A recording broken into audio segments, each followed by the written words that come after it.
So today we're going to make our dog food. Today I'm going to make my dog food. I have here 8 1/4 pounds of boneless chicken thighs that I've roasted in the oven at 325 for about 30 minutes. You don't want to overcook them because you don't want them to be hard.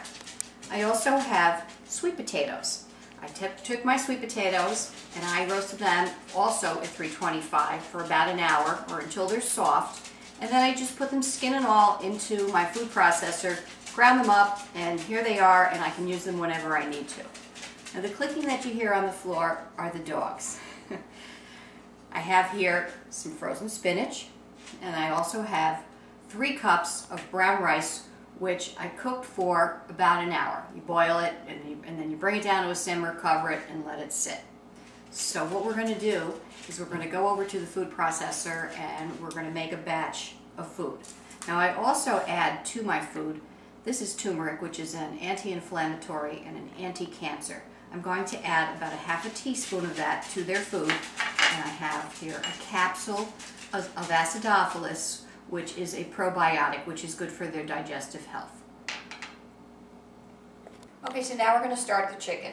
So first thing we're going to do is we're going to take 4 whole thighs and break them in half and put them in the food processor. And we're going to give them an extra minute so that we make sure that all the chicken does get ground up evenly.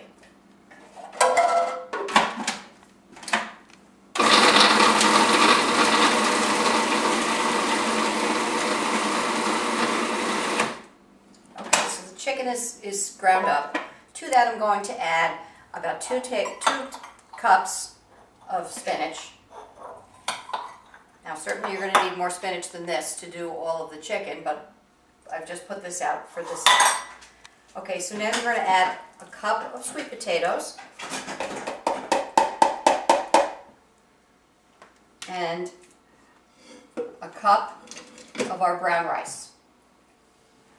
Then to that we're going to add ½ teaspoon of turmeric, which will turn it a yellow color, and a capsule of acidophilus.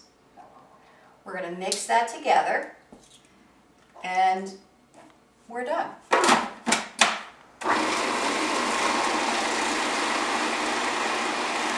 It's really an easy way to make sure that your dogs are eating healthy food. I know all the ingredients that are in here. I'm not worried about a canned dog food that tells you one thing and there's something else in there. I'm controlling the ingredients. Now I've also done this recipe with salmon and beef.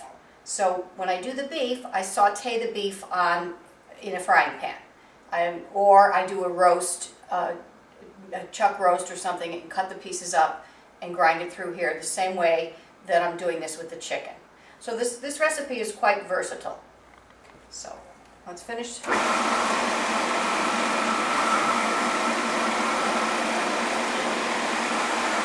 can see that the colors are starting to change down here, the sweet potatoes and the spinach, and it just takes another minute, and then I'm going to just put it in a container. And I put half in the freezer and I keep half fresh. And when it's time to feed the dogs, I know that they have a healthy... Okay, so my batch is ready. So what I'm going to do is put a little in their bowl for them. And then I'm going to put the rest in this plastic container that I buy at the grocery store for a couple of dollars. Now, it's important that when you heat their food up, which is something I do, I take it out of the refrigerator and I take it out of the container and I put it in the bowl before I heat it. And I heat it, if it's just out of the refrigerator, I heat it for a minute. If it's been in the freezer and it's still a little bit frosty, I'll heat it for 2 minutes.